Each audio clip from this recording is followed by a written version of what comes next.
Buongiorno. Mare Adriatico, petrolio, gas, USA, URSS, Russia,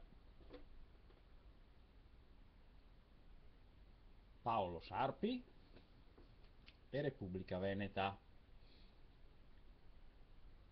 È di estrema attualità in questi giorni la questione del dominio del mare Adriatico. Dominio di mare Adriatico perché fa grande appetito a tutto il mondo, ovvero in primis alle grandi potenze. Ma esaminiamo un po' meglio cos'è questo mare Adriatico, che conosciamo volgarmente perché di tanto in tanto andiamo sulle spiagge a ristorarci. Abbiamo questo bel compendio Paolo Sarpi,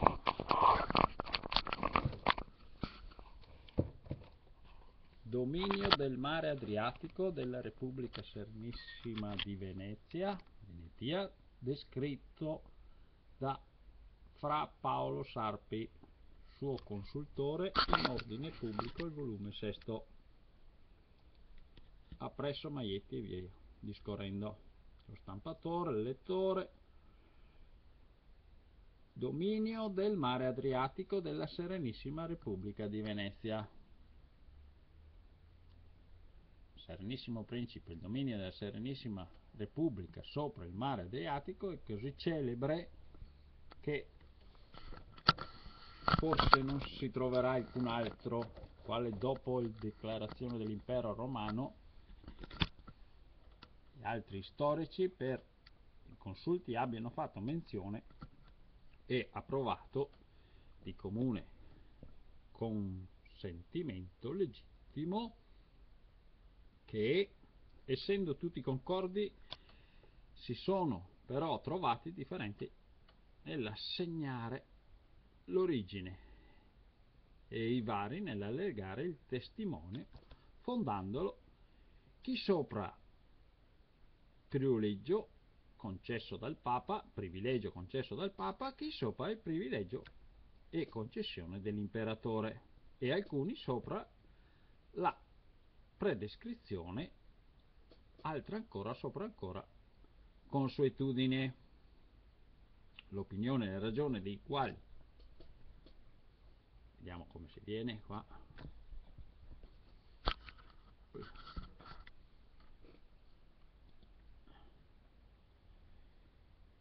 il confronto alle pubbliche scritture che per comandamento di vostra serenità mi sono state mostrate per dover rimettere insieme la relazione e informazione sulle ragioni di quell'antichissima e nobilissima giurisdizione. Considerato il tutto accuratamente, ho creduto che questa materia possa essere ben delucidata ponendola in 5 considerazioni. La prima tratterà il vero testimonio e possessione del quale questo dominio costa, mostrandolo non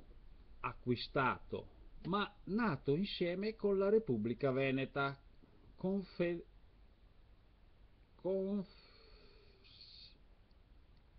considerato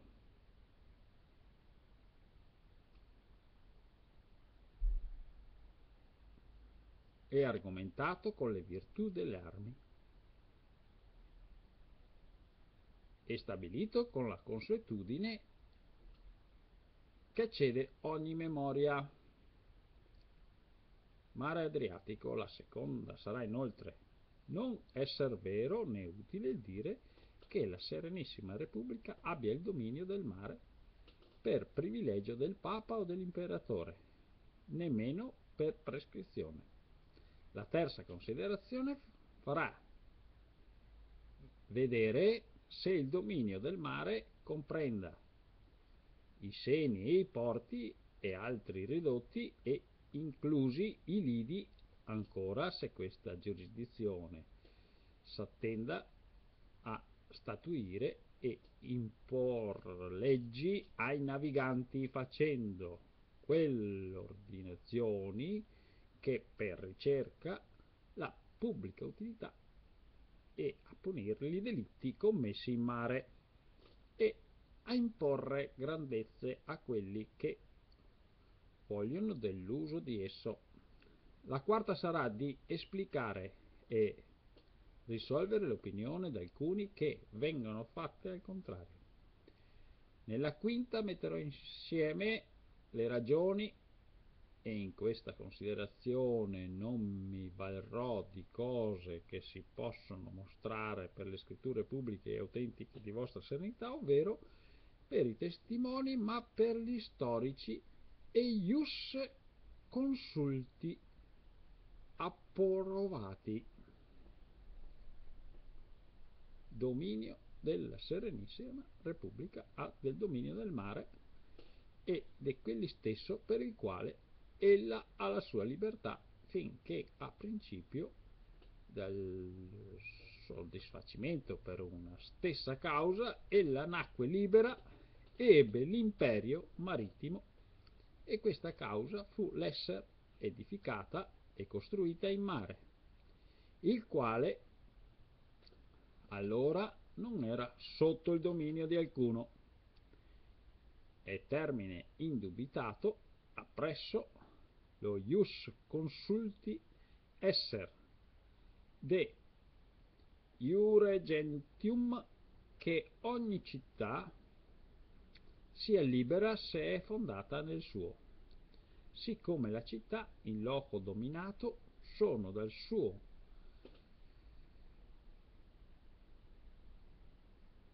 rifacimento soggette alla dominante, quella che nascendo in terra non soggetta ad altri nascono libere per la stessa, sono padrone della terra dove hanno il loro principio. Così questa inclita città nata al mare, del quale non era alcun padrone, è nata libera, e per istessa ragione padrona dell'acqua dove ebbe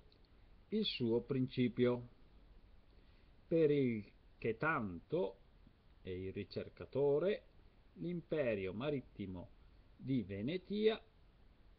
quando ricercare l'origine della libertà sua, ovvero la sua fondazione. A questo non osta che negli tempi precedenti la Repubblica veneziana abbia signoreggiato istesso il mare, imperché non si ricerca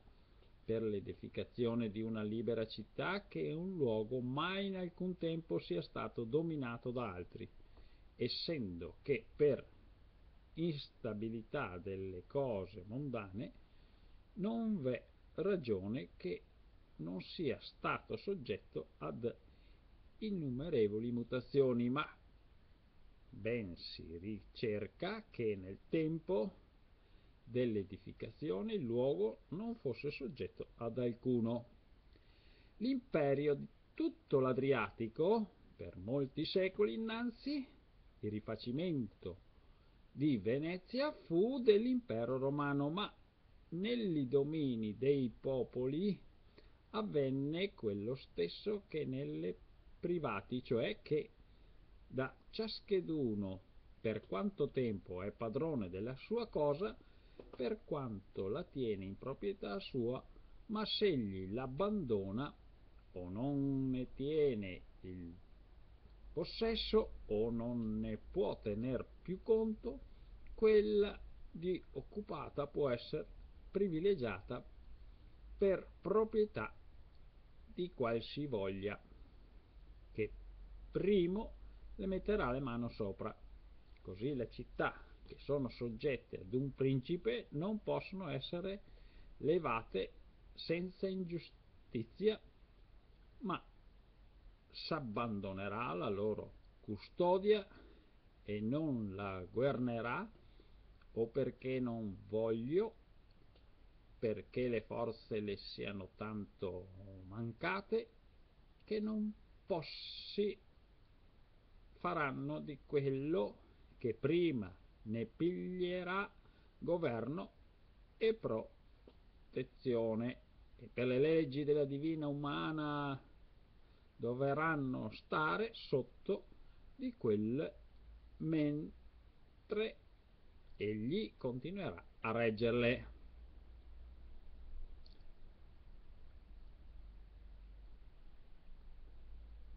Certo cosa è che innanzi all'anno 400 della nascita del nostro Signore, gli imperatori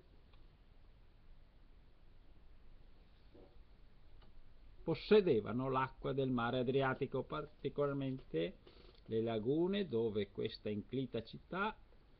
fondata, ma essendo inclita alla forza dell'impero d'Occidente per occupazione di grande parte dell'Italia dei barbari, e queste acque furono dagli imperatori abbandonate, onde restando senza dominante per legge divina e umanità, poterono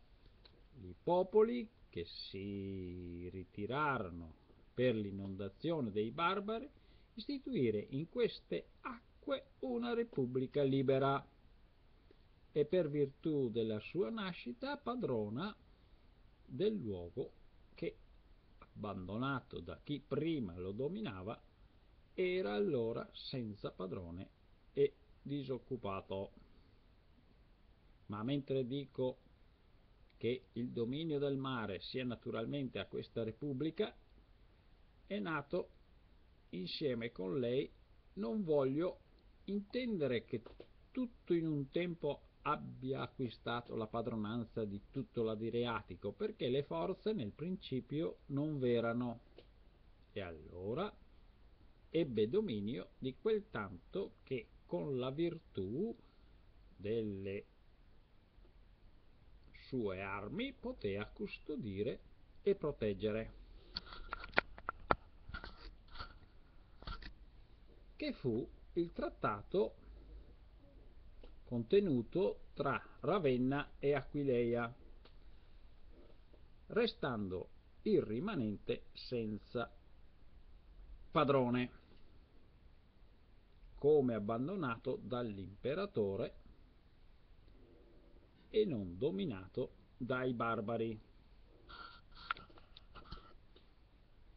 che si impadronirono in Italia senza forze marittime, fin tanto che Giustiniano mandò per recuperazione d'Italia esercito terrestre e armata di mare, e scacciati i barbari ripigliò il dominio e custodia dell'Adriatico, nel quale, avendo avuto favorevoli i popoli di Venetia, non toccò, ma lasciò nella sua libertà la parte che è da Ravenna in qua verso Venezia fino a Aquileia, come posseduta legittimamente dalla Serenissima Repubblica, consentendogli di quell'altra parte che oltre Ravenna, sicché il serenissimo dominio della Repubblica in mare fu di quella sola parte di esso che è prossima a quella inclita città. Ma in progresso di tempo, fatti una volta gli imperatori deboli, cessarono di mandare armate in Ravenna, e abbandonata quella parte che dal fiume di Tronto in qua si ritirarono nelle Puglie, il che mi fe in necessità a quella repubblica, la quale era anche accresciuta di forze, a pigliar custodia più ampia del mare e tenendo netto da corsari per tenere sicura la navigazione, incominciando dalla riviera della Marca Anconitana e dal Quarner fino a Venezia, il che gli costava ogni anno molto sangue dei suoi cittadini e molto tesoro. Seguite le cose per alcun tempo in questa maniera, fu mosso guerra dai Normanni all'imperatore l'imperatore Costantino Politano nella Puglia, il quale, non essendo bastante a difendersi per se stesso in quella regione, ricercò l'aggiunto della Serenissima Repubblica Veneta, il che fu occasione che ella passasse con le sue armi anche nella riviera di Puglia. Molte situazioni seguirono, molte nelle quali, avendo l'imperatore sostenuto la guerra più con l'aiuto veneto che con le altre forze proprie, per 3 anni circa il quarto abbandonò l'impresa, né fu mai più mandò l'armata nell'Adriatico, per il che restò la Puglia occupata dagli Normanni, i quali, essendo senza armi marittime, il golfo da quella parte fino a Capo d'Otranto, abbandonato dall'imperatore, non poteva essere protetto e custodito, salvo che dalla Serenissima Repubblica Veneta, onde per necessità di veder sicura la navigazione dei suoi sudditi, essa, che già aveva con la forza acquistato quel mare, continuò a custodirlo, a difenderlo dai corsari e da altri turbatori, e ne acquistò il dominio come di cosa abbandonata e non posseduta da nessuno, per il che sì, come s'è detto, che il dominio del mare è naturale alla Repubblica, principiato insieme con lei nelle parti prossime a quell'inclita città, ovvero Venezia. Così ancò insieme si deve dire che si è amplificato successivamente ad altre parti di esso mare, secondo che sono state abbandonate da quelli che possedevano prima e presto in protezione e in custodia dalla Repubblica, fin tanto che ella si è fatta padrona di tutto il Golfo, e perché ciò eccede dei 6 centinaia d'anni, supera e di già ha superato ogni memoria, sicché è confermato con la consuetudine immemorabile. Di tal consuetudine convien far ogni capitale, perché la legge la presuppone sempre buona e ragionevole e lodevole, e che sia intervenuto tutto quello che era necessario a far cosa legittima, che sia equivalente ad ogni contratto e convenzione, per dottrina degli illustri consulti, a stabilire una giurisdizione irrevocabile. Si ricercano che siano stati fatti giurisdizionali continuamente da tanto tempo che non vi sia memoria in contrario, e che in altri non abbiano esercitato atto alcuno se non con licenza del possessore, e che da questa se alcuno ha tentato di farlo, gli sia stato proibito. E tutto ciò non occultamente, ma con saputa e tolleranza di quelli che avrebbero potuto pretendere altrimenti, le quali cose tutte sono intervenute nella continuata possessione di questo mare. Da tempo che non vi è memoria in contrario, è stato eletto continuamente un capitanio del Golfo. Sono state contenute galere e altri armati per custodia ordinaria continuamente. È stato proibito, e con le forze si è opposto a qualunque potente, il tener legni armati, e i pontefici, imperatori e altri principi hanno consentito a questa giurisdizione o col confessarla in parole, ovvero per essersi ricorrendo, implorando l'aggiunto, e quando hanno voluto trasportare vettovaglie o altre cose per il mare, ricercando licenza e ricercando le patenti della concessione, e altre vuole ancora sono le licenze state negate, ovvero concedute limitatamente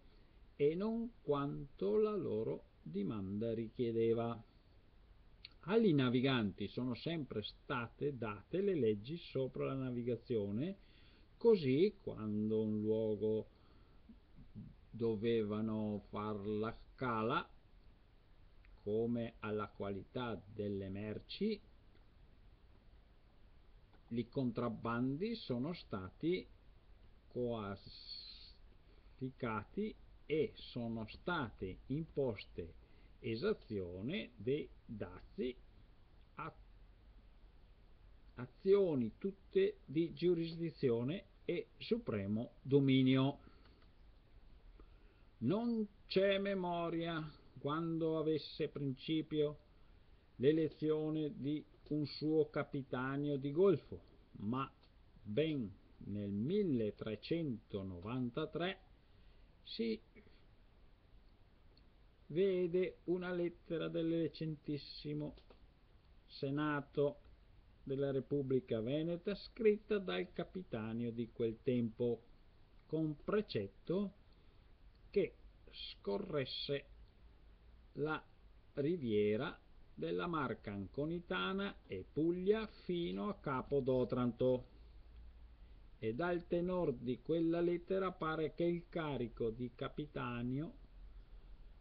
non incominciasse allora. È notorio la custodia tenuta continuamente con galere e vascelli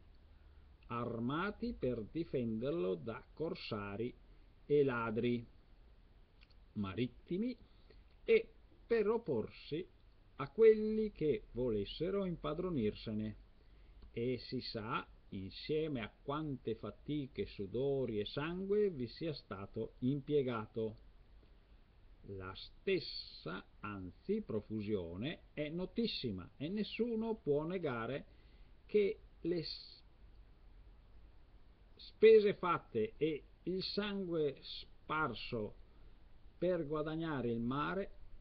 ascendono a tal valore che con quel prezzo si comprerebbe la giurisdizione di più mari. L'aver proibito ad altri il tener legni armati è particolarmente cosa di molta antichità, impero che nella pace fatta coi Pisani, dopo una lunga guerra, fu convenuto che essi non potessero, per qualsivoglia causa, entrar con legni armati nel Golfo, Nella pace firmata coi genovesi, sopra la quale consigliò Angelo da Perugia, fu aspramente contenuto che essi non entrerebbero con legni armati nell'Adriatico. Nel 1377 quei di Fermo, offesi da Anconitani, ricercarono la Serenissima Repubblica Veneta di tener alcune galere per guardia alla sua riviera, a quali fu risposto non poter consentir che né essi né altri violassero il mare con legni armati, e al pontefice Gregorio XI, che fece lo stesso uffizio per Como, fu risposto essere costante opinione della Repubblica che nessun altro tenesse in golfo galere e legni armati, e con pari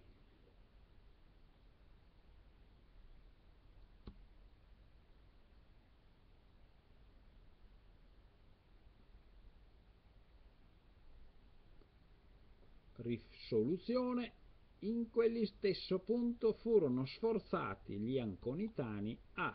disarmar e alcune navi. Nel 1391 fu proibito a quei d'Otranto d'armar una galera per custodia di quella riviera, e 2 anni dopo fu data commissione al capitan di golfo di scorrere tutta la riviera fino a Capo d'Otranto e combattere tutti i legni armati che avesse trovato. Molti uffizi sono stati fatti con diversi per rimuovere dal golfo galere e fuste, e molte volte anche sono state combattute. Una notabile cosa è che l'anno 1460, avendo il re Ferdinando di Sicilia in qua dal faro mandante alcune galere e fuite e armate in Puglia, fu dal Senato scritto questa essere una offesa alla giurisdizione sua, la quale re è più doverosa rispettare, quando in virtù di quella era stato proibito al duca di Calabria, suo nipote, di mandar legni armati in golfo, come ricercava, al che re Ferdinando rispose aver mandato alcune galere armate in golfo per soccorrere le sue terre in Puglia, con ordine che subito tornassero al mar di sotto, come credeva fosse stato fatto. Collaudava il Senato di non aver concesso al duca il potere di andare con armati in Puglia, e lo ringrazia di aver preso sopra di sé la guardia a di quella riviera. E l'anno seguente, essendo tornate tutte le galere e fuste di quel re in Puglia, fu dato ordine al capitano di golfo di combatterle. È notabile ancora che nel 1463 a Papa Pio II venne in pensiero di armar 2 fuste in Ancona, e lo significò al Senato per un suo ambasciator espresso, al quale fu risposto esser noto a Sua Santità e a tutti i principi che la Repubblica aveva sempre tenuto netto il golfo, e che aveva costretto poco prima il principe di Taranto ad uscire dove era entrato con 4 galere armate, però supplicava Sua Santità a non offender la giurisdizione, la quale il Senato aveva deliberato considerar illesa, e stretta la memoria dell'istanza che fecero nel 1542 e l'anno seguente così l'imperatore come il re di Francia di mandar legni armati per causa della presa di Marano, e come all'uno e all'altro fu costantemente negato. Gli imperiali, che avevano armato alcune galeotte, furono costretti a disarmarsi e restando documento dei principi, parte con espressa confezione di parole, parte con l'implorazione delle armi marittime della Repubblica Veneta, ovvero con pace e convenzione delle storie e scritture pubbliche. Per le storie che del 1176 al dominio marittimo della Serenissima Repubblica fu fatto assenso da Papa Gregorio II e dal Cesareo ministro imperiale in Italia, avendo ricercato ambidue il duca Orso Ipato a porgere aiuto con la sua armata per recuperazione di Ravenna occupata dai Longobardi. Circa l'anno del nostro Signore 1000, tutte le città di Dalmazia implorarono l'aiuto della Serenissima Repubblica contro i naretani che la tiranneggiavano e tentavano usurparsi anche quella riviera, per il che, essendovi venuto all'armi, fu da Dio favorita l'impresa della Repubblica Veneta, e naretani, restati vinti, finirono da ogni loro pretensione sopra il mare Adriatico, confessandolo esser legittimamente sotto la protezione del vincitore, ovvero la Repubblica Veneta. Fu con espresso contenimento imperiale l'unione fatta tra Cristiano Mirculano di Magonza, vicario imperatore in Italia, e con la Serenissima Repubblica per mare nel 1174, che Ancona forse assaltata con l'armi imperiale per terra e con quelle della Repubblica Veneta per mare, siccome fu ancora occupata e espugnata, fu ancora un espresso consenso del Papa e dell'imperatore Federico insieme l'anno 1177, impero che, avendo il pontefice Alessandro III implorato le pie armi della Repubblica per difesa sua e della sede apostolica dall'imperatore combattuta, e avendo l'imperatore dopo la rotta della sua armata consentito di venire a Venezia, l'uno e l'altro confessarono in queste sue azioni legittimo il di lei dominio marittimo. E febbene alcuni pochi storici non fanno menzione di battaglie e vittorie marittime, attestano non di meno che il principe Ziani incontrò prima il Papa e poi l'imperatore con potentissima armata, con la stessa li condusse nella Marca Anconitana, e aggiungono che fu eletta la città di Venezia da ambe le parti come quella che, non soggetta ad alcuno, avesse forze di impedire che dall'uno non fosse fatta violenza all'altro di quei principi, valendosi del dominio marittimo della Repubblica, come lo confessarono. A questo s'aggiunse il medesimo Federico imperatore quando l'anno 1182 si mise in viaggio per Terra Santa, seguendo al palazzo una lettera comminatoria e magnificando le forze dei cristiani che erano in suo aiuto, mise fra le principali aver in lega e compagnia la Repubblica di Venezia,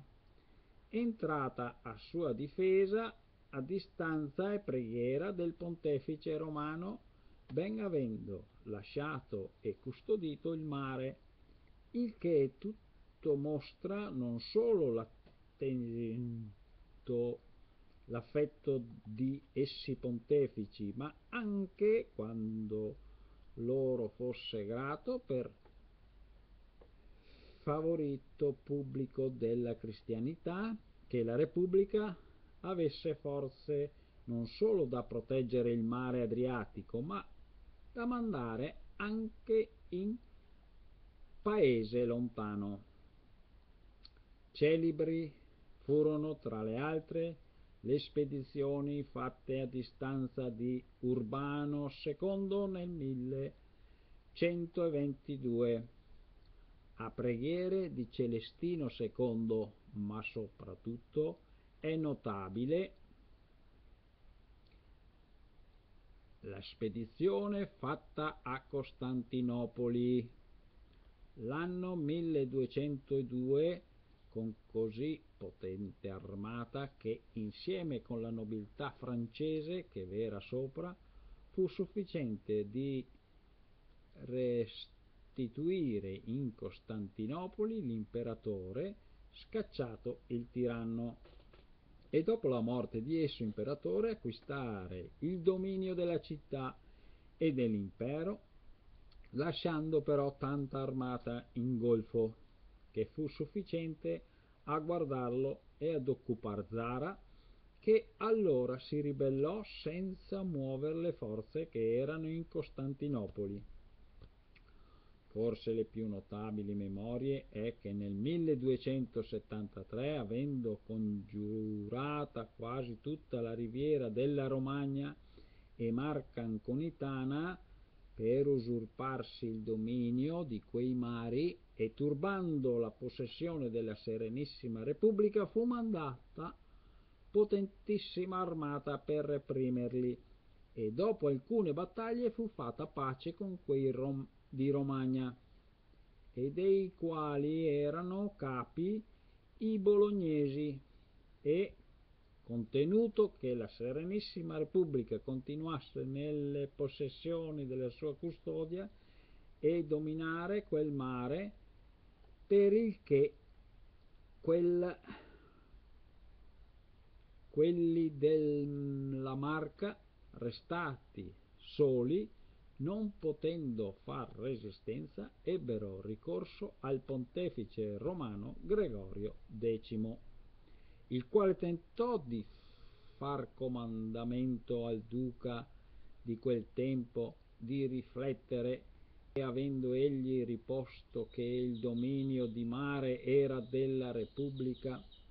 e che voleva in ogni modo difenderlo, e proibire a tutti tener legni e galere armate e di trattar da nemici quelli che avessero osato di impedire il negozio, fu portato dallo stesso pontefice nel concilio generale di Lione,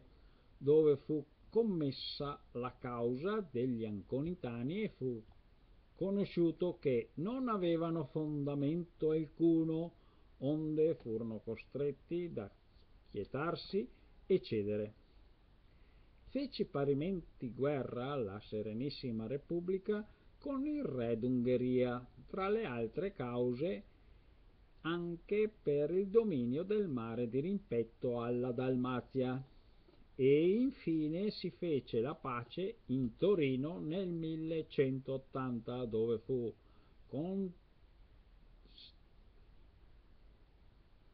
conseguita che la giurisdizione fu convenuto che la giurisdizione di quelle acque restasse alla Repubblica Veneta. Di quest'ultima guerra e pace sono le scritture pubbliche in segreta. Le altre cose di sopra narrate sono tratte dagli storici, essendo così successe innanzi l'anno 1231, quando furono abbruciate tutte le scritture pubbliche.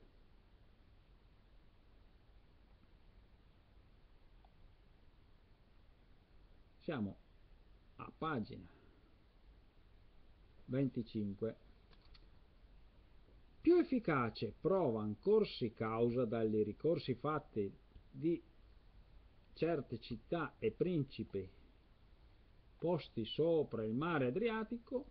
quali, avendo ricevuto ingiurie nel mare dai corsari, ove erano i ladri marittimi, furono ricorsi a quello principe dimandando ragione e giustizia. Per le scritture pubbliche appare che nel 1377 gli anconitani presero ardire di far diverse novità in mare contro gli mercanti di Fermo e a Ascoli. Quelli di Fermo ebbero ricorso a vostra santità, onde al Papa fu mandato in Ancona a ricercarlo della conveniente emenda e a dolersi delle novità fatte da loro in mare, le cui guardie erano acquistata con tanto sangue, la cui guardia era stata acquistata con tanto sangue, e che, avendo perciò mandato un ambasciatore a Venezia, gli fu risposto sinistramente, mentre ancora tentavano di violare il mare, che perciò fu mandata una possente armata per reprimerli, nel che, volendo interporsi il Papa Gregorio XI, a quell'effetto, avendo mandato un ambasciatore a Venezia, gli fu risposto con aperte parole non essersi altra maniera ad accomodamento, non cessando gli anconitani di molestare i naviganti, perché la custodia del mare era stata della Repubblica Veneta, acquistata con sudori e sangue, e siccome lo facevano intendere a Sua Santità come così erano per dire a tutto il mondo che volevano soli custodire il mare e proibire ad ognuno l'offendere in esso chi sia. Furono costretti infine gli anconitani di desistere e di soddisfare ancora agli danni dati nel mare da quelli di Fermo e di Ascoli. Ebbero ancora ricorso quelle di Spoleto e l'eccellentissimo Senato nel 1393 per essere stata presa una loro barca sopra la spiaggia di Recanati, onde fu commesso al provveditore d'andare in Ancona a sforzare gli anconitani alla retribuzione come di cosa presa indebitamente nel golfo di giurisdizione della Repubblica, acquistato con sudore, sangue e spesa. E ci fermiamo al 1408.